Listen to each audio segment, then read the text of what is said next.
Daniel never thought he'd hit rock bottom at just 23.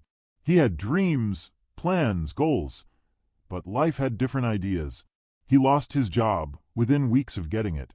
His college dropout still felt like a fresh wound. Friends slowly stopped picking up his calls. On a cold Tuesday evening, he sat outside in the rain, completely still, because sometimes you're too numb to even cry. Just then, the front door creaked open, and a familiar hand rested on his shoulder. It was his mother. She didn't ask questions. She didn't judge. She just said, "I'm here." And in that moment, it didn't matter how broken he felt. Someone still believed in him. That night, Daniel lay on the couch, wide awake. His thoughts were heavy, swirling with doubt and shame. But next to him, on the floor with a blanket around her shoulders, his mother stayed awake too. She didn't try to fix everything. She just sat there, keeping him company in the darkness. And honestly, that made all the difference. No big speeches. No "I told you so." Just presence, quiet, warm, and full of love. It's crazy how one person's calm can silence 1,000 fears. And for Daniel that night, his mother became the anchor in a storm he didn't know how to survive. Daniel always thought his dad was tough, the kind of man who showed strength, not feelings. But that week, something changed. His father didn't say much, but he was there. Every evening, he made sure Daniel had dinner. Every morning, he waited just long enough to make eye contact. Then one night, he said just 6 words. "You haven't failed. You're just tired." And Daniel broke, not because he was weak, but because his father saw the weight he carried and didn't ask him to carry it alone. That's what real support looks like. Unspoken, unwavering, unforgettable. Daniel woke up the next morning to smell scrambled eggs and toast. He hadn't eaten properly in days, but that morning, something felt different. As he walked into the kitchen, his mom smiled and slid a plate before him. His dad handed him a cup of tea without saying a word. His little brother made a joke that made him laugh. That table wasn't fancy, and the food wasn't expensive.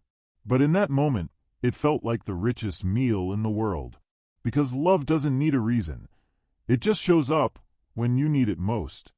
That afternoon, Daniel sat in his old bedroom, the same room where he once dreamed big. He picked up a pen and opened a blank notebook. At first, he just stared at the page. But then he wrote one word: try. It wasn't a plan or a miracle, just a small step. He remembered how his parents always told him that beginnings often look like nothing. But they matter. And slowly, he began mapping out his next move. No one pushed him. No pressure. Just quiet encouragement that said, "You're allowed to begin again, even if it's from scratch." Later that evening, Daniel opened his laptop for the first time in weeks. The screen felt unfamiliar, the keyboard foreign, but he pushed through. He updated his resume, looked at job postings, wrote a cover letter. It wasn't perfect, but it was progress. And progress, no matter how small, was enough. His mom passed by quietly, placing a cup of tea next to him, her way of saying, "I see you trying." That silent support, no noise, no drama, was more powerful than any motivational speech. Because healing isn't loud. It's slow, steady, and deeply personal. Studio microphone, voiceover paragraph. That weekend, they all sat together in the living room, scrolling through old photos and videos. Daniel saw himself laughing, dancing terribly, making weird faces as a kid. And for a moment, the weight on his chest felt lighter. His little brother threw a pillow at him, and his dad called him Mr. Drama with a grin. It wasn't just nostalgia. It was a reminder. He had always been loved. Even when he failed, even when he was lost, even when he had nothing to give, his place in the family never changed. That kind of bond, you can't buy that. You just hold on to it. The next week, Daniel got an interview call. His stomach twisted with nerves. What if they asked something he couldn't answer? What if he froze? As he put on his shirt, his mom came in and straightened his collar like she used to before school. His dad simply nodded from the hallway. That quiet support followed him all the way to the office. He wasn't confident, but he wasn't alone, and that made all the difference. When he walked in and said his name, his voice didn't shake. Not because he felt ready, but because he knew his family believed in him. Hours later, Daniel's phone lit up with a message. "We'd love to have you on our team." He stared at it in disbelief. Then, quietly, he smiled. He didn't shout or run outside. He just walked to the kitchen and handed the phone to his mom. She read it and teared up instantly. His dad gave him a rare, proud clap on the back. It wasn't about the job. It was about the comeback, the faith that paid off, the struggle that turned into strength. That night, Daniel slept peacefully for the first time in a long, long time. Sitting on the porch, Daniel watched his family through the window, laughing, talking, living life. And he realized something. Success didn't mean being perfect. It meant falling, failing, and having people who catch you without conditions. His journey wasn't over. It had just started again, stronger this time. Because when the world had given up on him, they didn't. They gave him time, gave him space, gave him love. And because of that, he rose. If you've ever felt lost, remember, sometimes all it takes is one hand on your shoulder and a whisper. A few days later, Daniel sat with his little brother, helping him solve math problems. It was strange how something so small could feel so meaningful. He wasn't lecturing. He wasn't trying to be a hero. He was just present, focused, useful.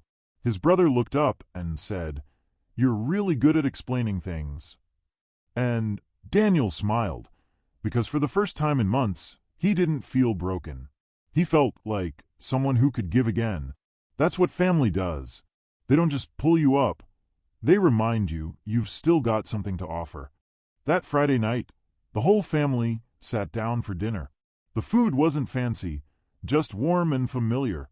There were no deep conversations, no motivational talks, just laughter, stories, and Daniel's mom scolding his dad for sneaking dessert early. But under that noise was something powerful. Safety. Daniel didn't feel judged, didn't feel like a failure. He felt home. That table had held them through grief, through wins, through ordinary days. And now it was holding him as he quietly stitched himself back together. One morning, Daniel looked into the mirror and didn't just see someone who had fallen.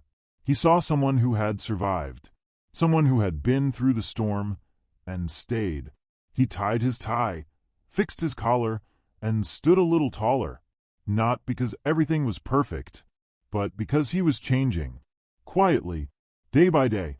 And behind every change, there was his family's belief in him, steady and unshaken. Sometimes, the world doesn't have to notice your comeback. As long as you do. Daniel met some old friends that weekend, people he hadn't seen in months. He had avoided them, ashamed of where he had been. But now he walked in with honesty. No fake smiles, just truth. And surprisingly, they welcomed him back, with open arms. No awkwardness, just warmth. It reminded him that sometimes we isolate ourselves more than the world ever does. And when we begin to heal, we must also begin to reconnect. Not for validation, but for living again. Sitting in a quiet park, Daniel watched kids chase each other, laughing like life was endless. He didn't have all the answers. He still had tough days. But this moment, this breath, felt peaceful. He was learning to live without pressure, to appreciate the pauses.